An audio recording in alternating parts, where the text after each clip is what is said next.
Sit! Welcome to the Dynasty Nerds Fantasy Football Podcast, where we discuss Dynasty strategy, rankings, and all things NFL. So get ready to geek out on fantasy football with your host, Rich Dotson. Welcome into the Dynasty Nerds Podcast. I am Garrett Price, and I'm also a big fat liar because I told you guys last week that we would be back with Rich Dotson, Matt O'Hara, and Jared Wackerly. And two of those guys are not here again, but Matt and I are back. Matt, how are you doing? I'm doing well. I just have one thing to say. I wish you weren't a liar. I mean, yeah, you know, I'm a bad person. I'm a bad person. And I feel bad for lying to all the faithful Nerd Herd listeners. And I've probably lost their trust now. So I'm going to have to work hard to get it back. You have some real soul searching to do. That is for sure. Yeah. Well, as I start soul searching, why don't you guys think about Prize Picks? Prize Picks is one of our favorite places right now. You get on there, hop on, use promo code NERDS. You will receive a 100% instant deposit match up to $100. You're like, well, what am I putting that $100 in for? It's the best place to play your player props. We've been talking about different futures props that we could look at, overs and unders for yardage, touchdowns, different things like that. That's what you get to do over at prizepicks.com. It's an awesome app, one of the highest rated apps, 4.8 stars. So, I mean, that's pretty awesome. Yeah. And you can make all of your entries in 60 seconds or less and safe and fast withdrawals, everything you want over at prizepicks.com. Once again, use the promo code NERDS and you'll receive a 100% instant deposit match up to $100. Now, Matt, we today are looking at some diamonds in the rough. Guys at ADP of 150 or lower. And by lower, I mean like 180, 190, not like a higher number. Yeah. Drafted later than 150. Yes. So we each got three guys that we're going to talk about that. Look, we are not guaranteeing that these guys are going to hit. These are shots in the dark at players that we think are probably worth a little bit more than where they're being drafted at. But anything after round like 7, honestly, is really just you're hoping for upside, but there's a lot of risk involved. So all of these players have their warts, but there's some things that make them particularly intriguing to us. So Matt, why don't you give us your first guy after an ADP of 150 that you like? All right. So my very first guy, and I'm working off of, we're working off Sleeper's ADP right now. Correct. Superflex ADP after 150. And I actually didn't have the spreadsheet that you had. So correct some of my stuff if I'm a little bit off. I just went right off their website. So right now I've got James Washington. He had a ADP on Sleeper of 260 going off the board at wide receiver 104. And he's only 26 years old. He's a former second round draft pick of the Pittsburgh Steelers. He was 60th overall. And his thing really in college, when we reviewed his tape, he was a nice down the field threat. I thought he was good with the ball in his hand as well, but it really he was a field stretcher. He was right around 20 yards per catch as far as his average in college.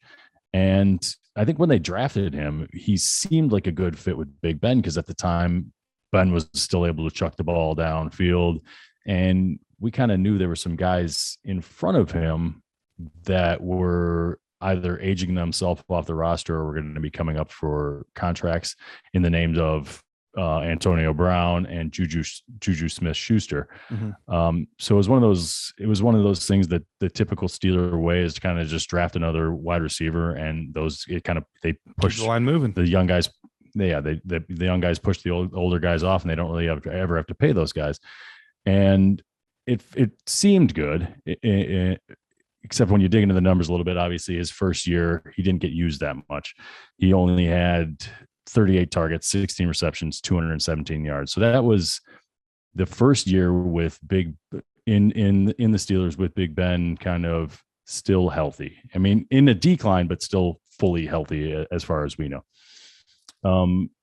and obviously he didn't get used much because of the players I just mentioned, Antonio Brown and Juju Smith-Schuster. That was Juju Smith-Schuster's big year, 166 targets, 111 receptions, 1,426 yards, and 7 touchdowns. Also, to go along with that, Antonio Brown had 168 targets. So there were just, weren't a lot to go 104 receptions, 1,297 yards, and 15 touchdowns. There just wasn't a whole heck of a lot else to go around. So fast forward to the next season, Antonio Brown's off the team now. And this is the season when Big Ben gets injured 2 games into the season. This happens to be James Washington's very best year. So it's somebody other than Big Ben throwing in the ball. It's his college quarterback for the most part throwing in the ball. And he actually led the team in receiving yards. It was only 735, but for how much of a mess they were that year, I'm going to give it a little bit of a boost in my mind. Anyway, Mm-hmm. That's 735 yards.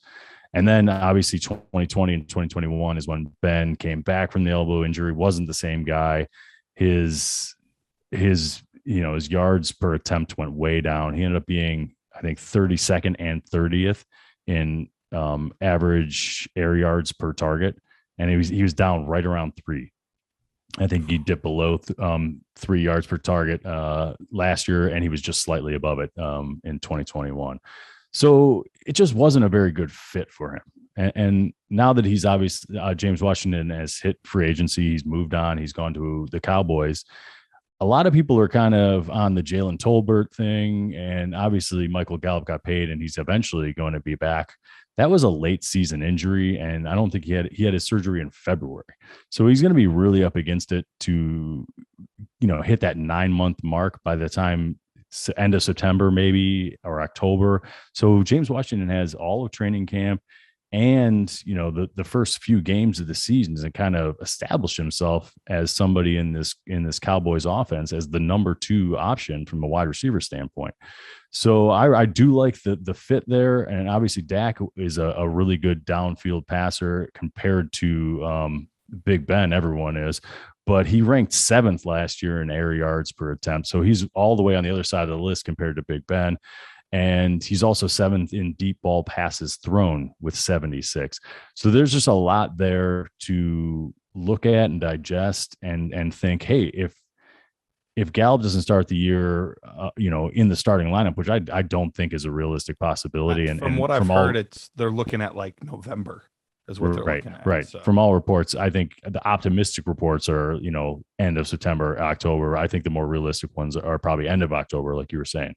So it's, he's going to have a good amount of time, I think, to establish himself with Dak. And that's why I like him. And coming off the board right now at wide receiver 104, that is a huge value, especially in that high-powered offense. They're going to want to throw the ball around. And when I went in the trade finder, it just verified it even more. He's going for 4th-round draft picks, a 4th and a 5th. I think there might have been one that was a 3rd and a 4th, which, I mean, that you're taking a shot on a guy. That one almost feels good for him. Right. But some of these other ones, Samaje Perine and Sterling Shepard for him, I mean, these are all just like throwaway guys and throwaway picks for a player that I think could surprise some people this year. And that's why I picked him as my guy that I really do think is on the right trajectory and could outperform a lot of people's expectations this year. Yeah, I like James Washington. That was one of the guys that I had considered putting on my list as well, partly because of the early playing time that he would get. He's always been, a little bit more of a contested catch guy, despite not having like this huge frame compared to like what you would traditionally think of. But we know that Dak is willing to sling it. And so I think it's a good offense for him. I think it's a good opportunity for him. As long as he can stay healthy, I think he's got a shot to earn that number 2 spot early. And then you never know what's going to happen from there. I think Jalen Tolbert, I like Tolbert. I liked him as a rookie.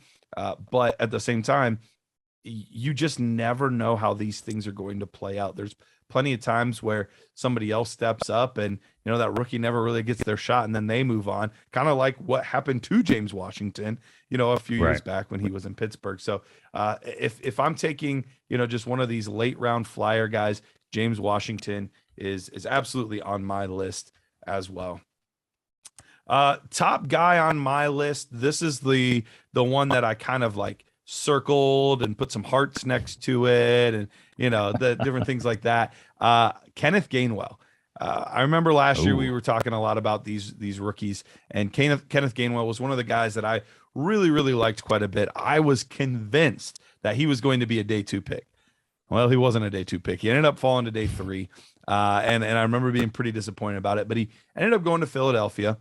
And last season was a really interesting year. Now, we know that team tends to use, I want to say running back by committee, but I don't even know if that's true. It's just kind of like whatever they feel like that day. Like, you're going to be the guy. Now you're going to be the guy. Now you're going to be the guy. Like, it's a weird backfield. However, if there's somebody that could potentially take the reins here, I think it could be Kenneth Gainwell. Here's why. Last season, Kenneth Gainwell, I don't know if I mentioned his ADP of 172, and that's running back 54 off the board. So in terms of running backs, that's pretty low, and you're getting him, for me, at a pretty good discount, because as far as backup backs go, I think he's one of the better ones in the league. Last year, he was 7th in fantasy points per opportunity.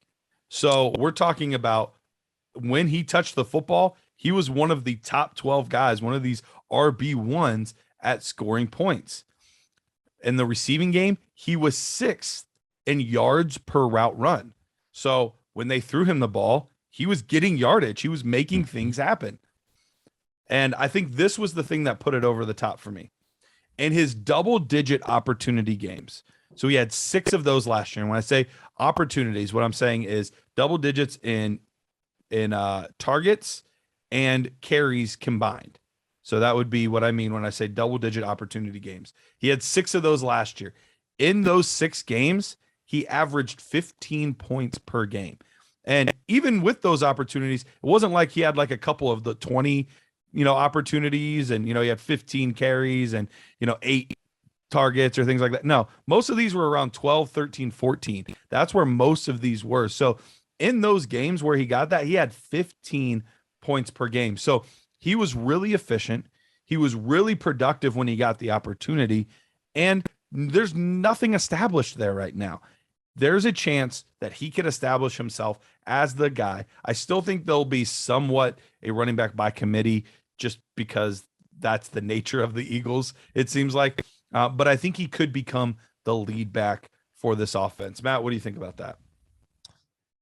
I am not ready to throw the towel in on Miles Sanders personally. Yeah. So I mean, I still have high hopes for him. I do understand. I'm staring right at their stats, and obviously, Gainwell out-targeted Miles Sanders and got more receptions and more receiving yards. But Miles Sanders he was more efficient. He did get 5.5 yards a carry versus 4.27 for Gainwell. And Gainwell's he's a good back. He's a shifty guy. He's pretty slight though when you see him, and that's the one thing. If he was to bulk up, maybe I would think, hey, yeah, this guy could maybe handle a little bit bigger of a load, and he could end up grabbing the reins there, because it is a wide open competition, like you mentioned. But I think Sanders offers just a little bit more size. And Sanders isn't a big guy either, but I think he's just a little bit thicker, a little bit more well built for in between the tackles type of running. Both guys are big play type of guys as well. So they are a bit interchangeable. I just think Sanders has a slight edge as far as size goes, but anything could happen. I really do think that in this, so I'm not going to totally discount that. Right. Anything could happen in this competition. If one guy gets hot, they might just ride him for a few games and see how it goes. And who knows? But I would put my chips in the Miles Sanders staying healthy basket more so than the Kenneth Gainwell kind of running away with it basket. No, I get you. And if I had to pay the same price for both, yeah, I would rather have Miles Sanders, but I have to take him 70 spots earlier, all the way up at 101 versus 172. So that's the difference for me is I'm getting a huge discount on where I have to take one player. I have to take one, around the 9th round, 8th round, 10th round, somewhere in there. Whereas the other guy I'm taking around like 15, 16. in there. So for Right. me, the discount on the price, that's why I would be more in on Gainwell and take the shot there than I would be feeling comfortable about Miles Sanders, 6-7 rounds. And that's, if you're a 0 RB type of guy, obviously he's going to be the guy for you. If you're a best ball type of player as well, Kenneth Gainwell, because he's going to have some big games, I think. Sure. So I think both those things, if you're in either one of those formats or you're using that draft strategy, I think Kenneth Gainwell is definitely the guy for you. I'm not sure exactly what point Miles Sanders, I think for me, would feel like a value. Yeah. But I'm guessing I probably won't, like if I did a bunch of startups this year, I probably wouldn't have many Miles Sanders shares just because he's in too much of an awkward situation for me to like really rely on him. I would get him, is it the 7th, 8th round, something like that, and feel okay about it. Right. That's kind of where I'm looking for a guy like Miles Sanders, but likely he'll probably go a couple of rounds before I'm willing to take him. Sure. All right, Matt, who's your next guy? Well, what about Rich? Rich, who's your diamond in the rough? Rich? Rich? No, Rich. And we're back. So yeah, we'll just move on without Rich. I wish we had the bobblehead to make fun of him a little bit. That would be nice. The big old show him elf bobblehead. Yeah, I got a few tiny ones. I could probably just get it real close to the camera and it would look big. It'll look like Rich. All right. Anyway. My next guy is I'm going to dip into the running back market as well. And a guy that's actually really close as far as ADP to Kenneth Gainwell as well. And I'm going to go Khalil Herbert. Right now I am on Sleeper as having 169 as the ADP, running back 50, I think 1. He's moved up a little bit since then, still running back 51. Now getting taken at 167. So not much of a difference. Okay. Yeah. Just creeping up a little bit, but, and this one's going to be based off just opportunity at some point. I mean, just the nature of the beast and what he did with his opportunity last year. So last year, David Montgomery missed 4 games. I think it was a knee injury. And in those games, Khalil Herbert was running back 18. The first game, you can almost kind of chuck it out the window because it was Damian Williams and him splitting like basically 50-50.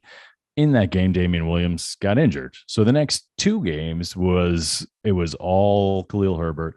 And in those 2 games, he ended up, I think he finished as running back 8 overall. So, I mean, a huge boost. And he was really doing it through the air and on the ground. He was an all-around back. I mean, and he's got the stature for it. He was a guy that we liked in the pre-draft process. He's got the good size. He's around 5'9", 212 pounds. He can catch passes out of the backfield. It wasn't something he did a ton in college. I think his senior year only had like 10 receptions, and that was his kind of big year. He played 4 years at Kansas and then transferred to Virginia Tech and balled out. He only had 10 receptions his senior year, but last year in, obviously a much reduced role because David Montgomery was chewing up most of the stuff for most of the year. He already got 14 passes. So they've shown a willingness to pass to him, and he's shown an ability to catch it and do some stuff with it. So I like him this year as a guy that doesn't have anyone behind him of real skill. So if anything happens to David Montgomery, and I think there's only been, I had his numbers somewhere. There haven't been many years where, a running back plays all 17 games now. It's just it's a high turnover type of position, a high injury risk type of position. If he was to get a stretch, a 6-game stretch, an 8-game stretch where he is the man, that's stuff where you're patching a big time hole on your team. And if it's in the playoffs, he's a guy that you could end up riding to a championship with those numbers. He was putting up 18, 19 points a game in that too. I know it's a small sample size. I know it's hard to extrapolate, that to over a full season, but when you like a player's tape and then when they go and actually have a full-time role, they perform. Those are the kind of guys that I want to take a shot on. And at, this late in the draft, 169, I'm definitely willing to take that gamble. Yeah. No, I don't mind Herbert at all. It's a guy that when I've had the opportunity, I've been willing to take. I have Gainwell a little bit ahead of him just because I see David Montgomery as a much more steady piece than I do Miles Sanders. So I think there's a little bit more upside, but you're absolutely right. If there's injury, then he's off and running. So I think that there's a really good opportunity for him there. And the receiving opportunity I think is really good as well, especially with, we had kind of assumed Tariq Cohen would finally be back. Well, the poor guy then ruptures his Achilles right after. Rough. It's just, I feel terrible for the guy. But so he has that receiving opportunity once again. And this is a passing offense that doesn't have a ton of weapons. The only real weapon as far as receivers go last year was Darnell Mooney, who will be back, and Allen Robinson, who is not back. So they're trying to replace that with Velus Jones and Byron Pringle and Equinemius St. Brown, and just a bunch of retread type of players. So I wouldn't be surprised at all if there were some opportunities where he gets flexed out a little bit using the slot. So, and that would absolutely increase his value. So I like it. Khalil Herbert, I think, is a good gem late in drafts. I can't let you go on this one yet, because you just mentioned all these pass catching options, and you did not mention your boy Cole Kmet. You got a strike against you for that. Man, you had a perfect opportunity. It was a layup. I was trying really hard to not be as annoying about Cole Kmet as I know I can be. You're a professional basketball that was going through the warm-up drill, and you just bricked a layup. I just bricked a layup. And everyone was watching, by the way. So you're gonna have to live with that the rest of the show. Cole Kmet, I'm really sorry. I just want you to know that I care about you, that I think you're a great player, and I think you're going to lead me to fantasy success this year. Hallelujah, amen. Okay, all right. Moving on. My next player is this one was an interesting one, and it was partly because there are players that are free, and then there are players that are free, and this guy is being taken at pick 203. So we're in the 200s now. Wide receiver 80. So at this point, you could say almost any name, and it's like, okay, sure. Yep. I'll take him. But this is actually a player that has a chance to be the wide receiver 1 on their team this year. And that's Devante Parker. Devante Parker is now a New England Patriot. He has been with the Miami Dolphins for all of his career up into this point. And let's not forget, in 2019, just a few seasons ago, he was actually wide receiver 11 overall. So we know that he has the ability to be able to perform. But he does something a little bit different than a lot of the other receivers that are currently in this offense. We have Kendrick Bourne, we have Jacoby Myers. These are more field stretchers, speed, a little slider maybe. Devante Parker's your more traditional X receiver.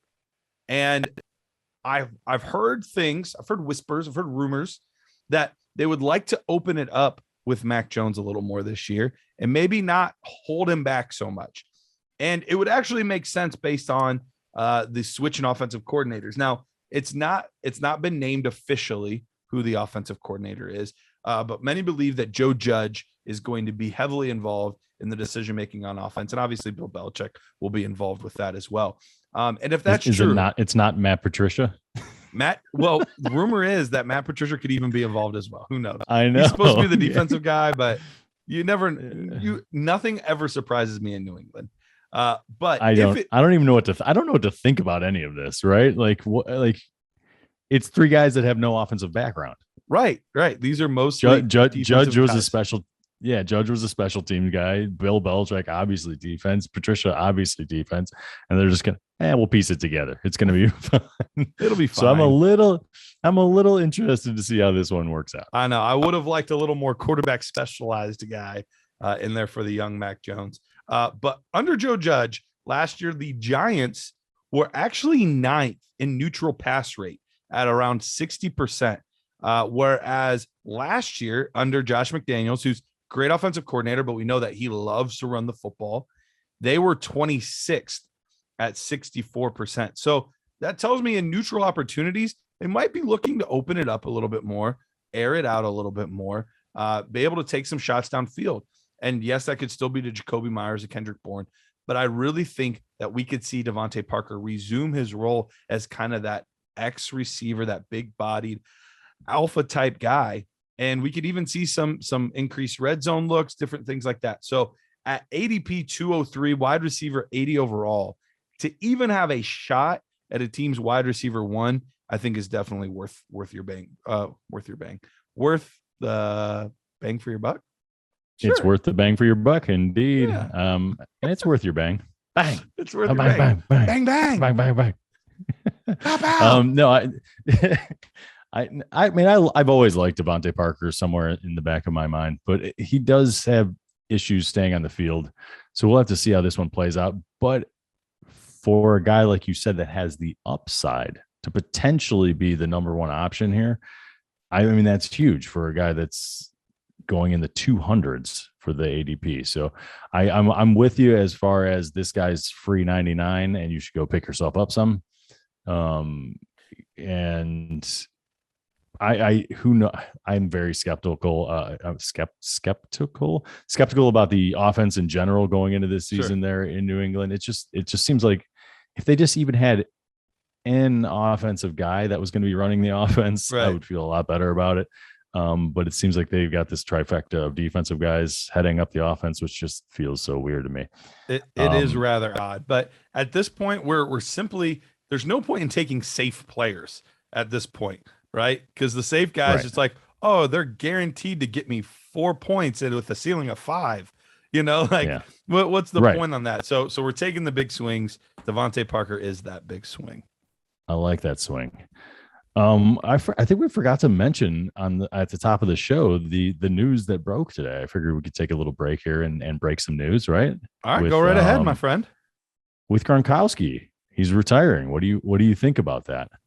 So obviously, it definitely leaves things wide open for a guy like Cameron Brate. We know OJ Howard is gone, so he's with the Buffalo Bills. Leaves things wide open for Cameron Brate, but also Cade Otton. The rookie that they drafted. Yeah.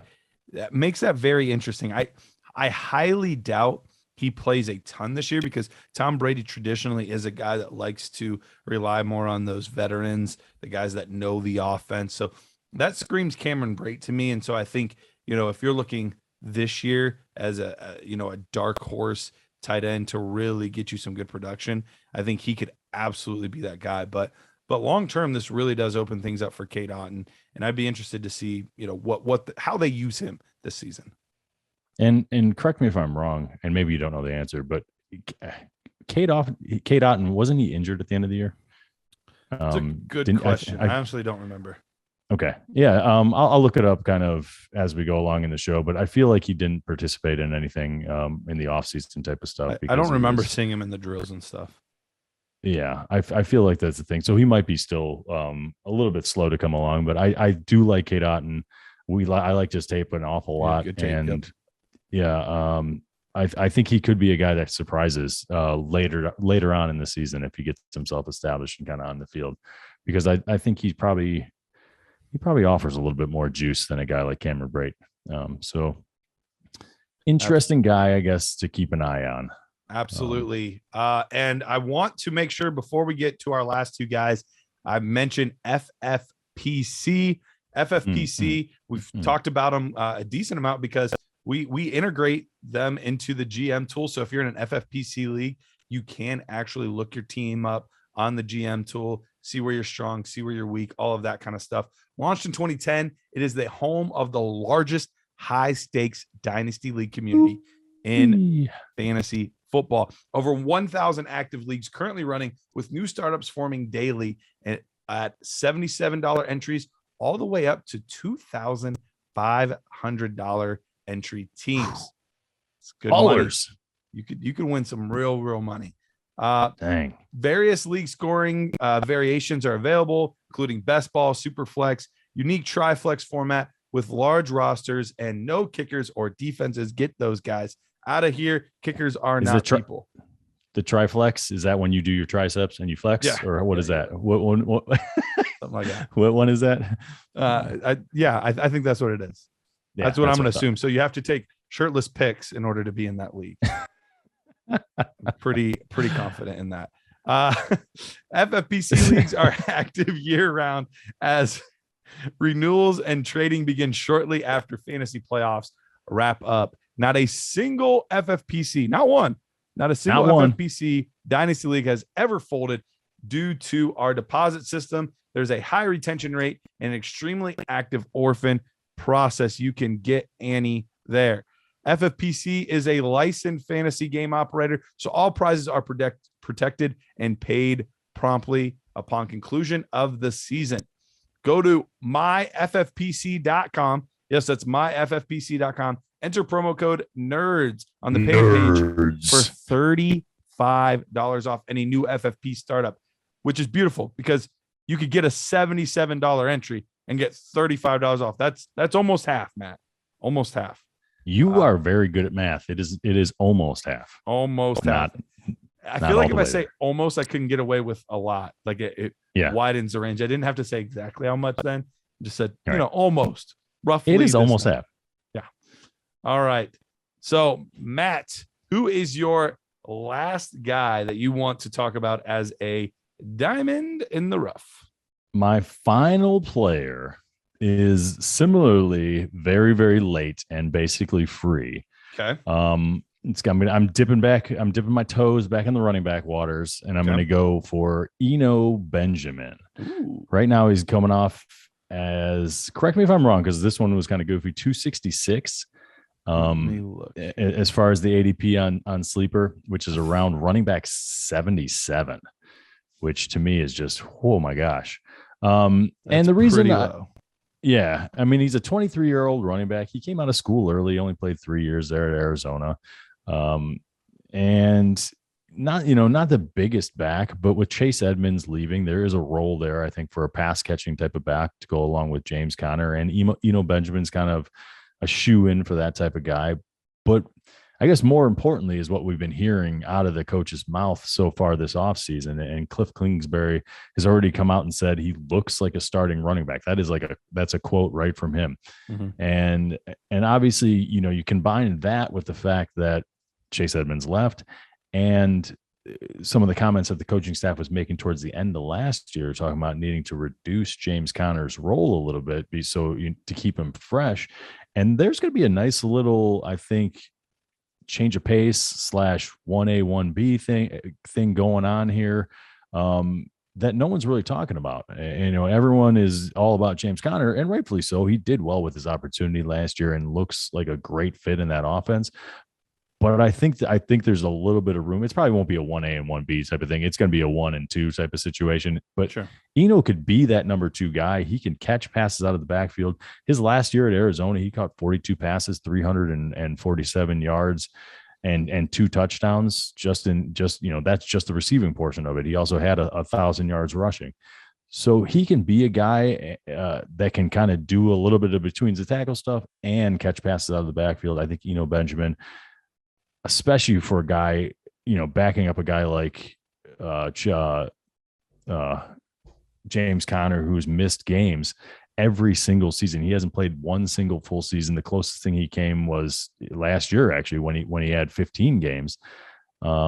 He's going to get an opportunity at some point. He's going to be in that, I guess, a larger role. I don't know that he'll be in a starting role ever, but with the coach's comments, he looks like a starting running back. Who knows? I mean, it could be a guy. This could be a guy that comes out of nowhere towards the end of the season or the middle of the season due to injury, and you're able to start him for whatever stretch James Conner is out. And at 266, you can do a lot worse. How about that?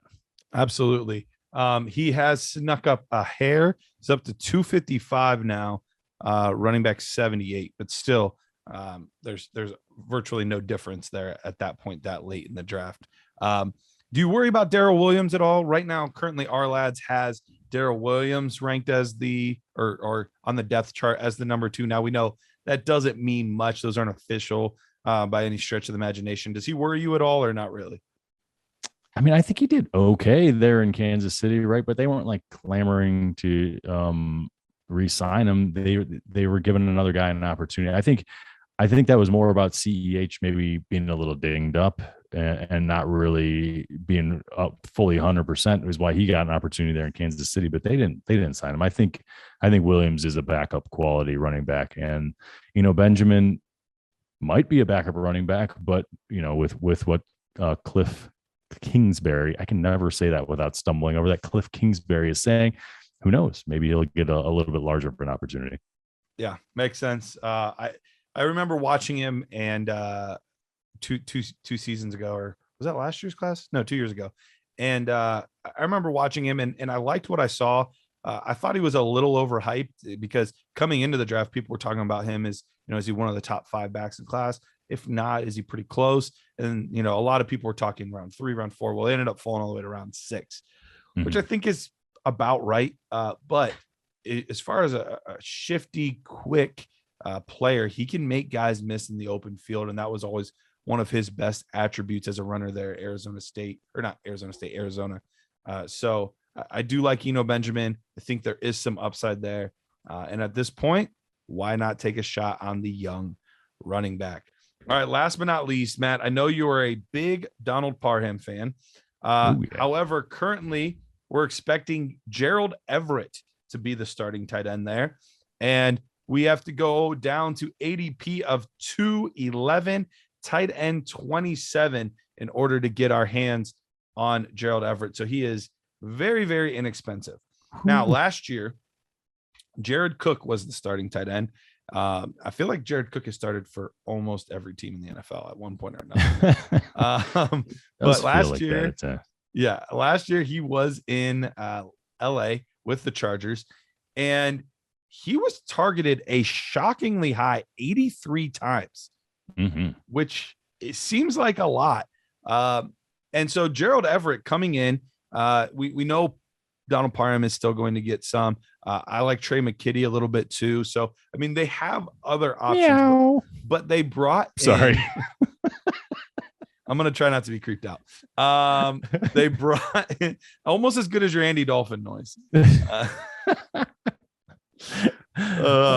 will beat that. I don't know what you're talking about. That might be your all-time best nerds moment, honestly. Yeah, it could be. That was pretty great.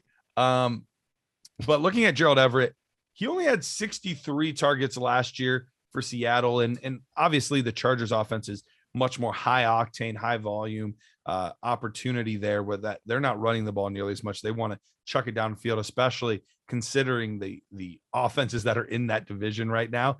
It's going to be a free for all. So I want all of the AFC West just because I think it's going to be such high scoring games.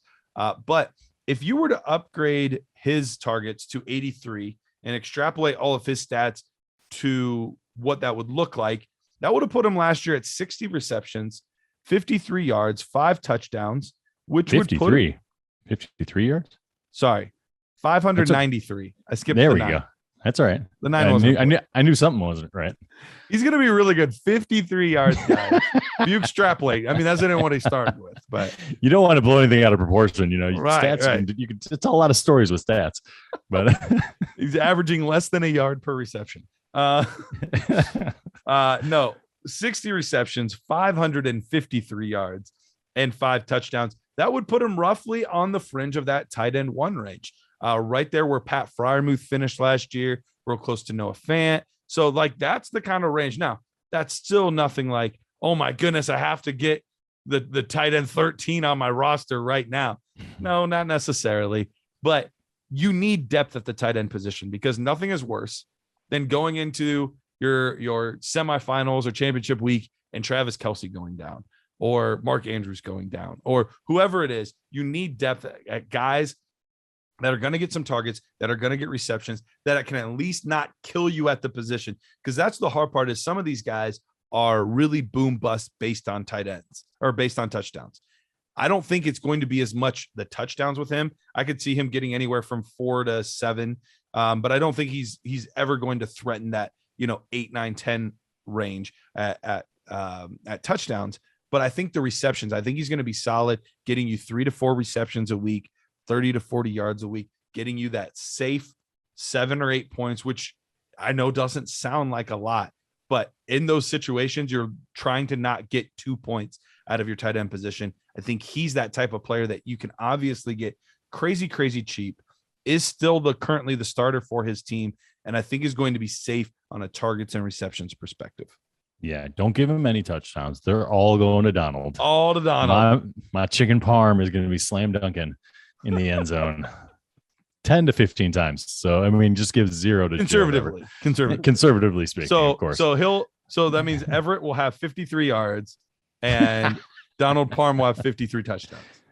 Well, he'll only have 53 yards as well, but to go along with at least 20 touchdowns. So yeah, it's going to be a little bit of a timeshare there. I mean, I like what you're saying here, because I mean, obviously it's hard to say exactly what's going to happen. You would think Everett is probably going to get some kind of boost, although I don't know, maybe in the past his teams didn't. I mean, maybe his production didn't really warrant it. Who knows? Because he's had pretty consistently 63, 62, 61, and 51 targets going back the last 4 years in a row. So, I mean, we'll see if he makes that jump here. It's a change of scenery. It's a new situation. So it very well could be. I'm going to lean towards the massive 6'8" guy instead of Gerald Everett, who's I think closer to 6'2", 6'3". Yeah, he's more in that Irv Smith and those guys, Evan Ingram, that type of right. But this offense is such a mystery. Obviously, losing Russell Wilson it's going to be huge. It's going to be. You're trying to put him back in Seattle. I'm trying to put him back in Seattle. He's with the Chargers.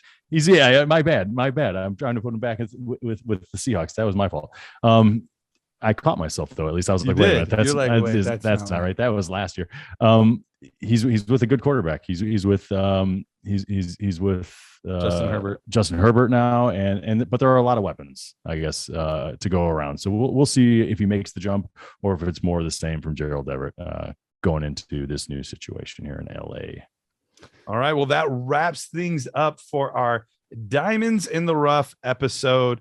Guys, with an ADP after that 150 mark, Matt and I are going to be back. We are actually back for the Nerd Herd. We asked the Nerd Herd early today, said, give us some trades. And I made sure to specify, like, if there's more than 4 pieces on either side, we're not even looking at it. So I made sure that we didn't get any of those like ridiculous ones. Those ones, you got to start writing them down in the middle of it to figure out what's on each side. Those are hard. Even 4 is pushing it, honestly. 4 on each side is even pushing it. I'm going to lean towards that 3 or fewer. But with all of that, we are done here. Hopefully, we will be back next week. Actually, we still won't be at full strength. We won't be on vacation. I will be on vacation. I will not be there. So basically, next week I will be here by myself. Doing the Dynasty Nerds podcast. The way this thing is trending, you might be, man. Who knows? Last man standing. All right. Anything else from you, Matt? No, I'm good, man. All right. We'll see you guys in the Nerd Herd episode. Adios.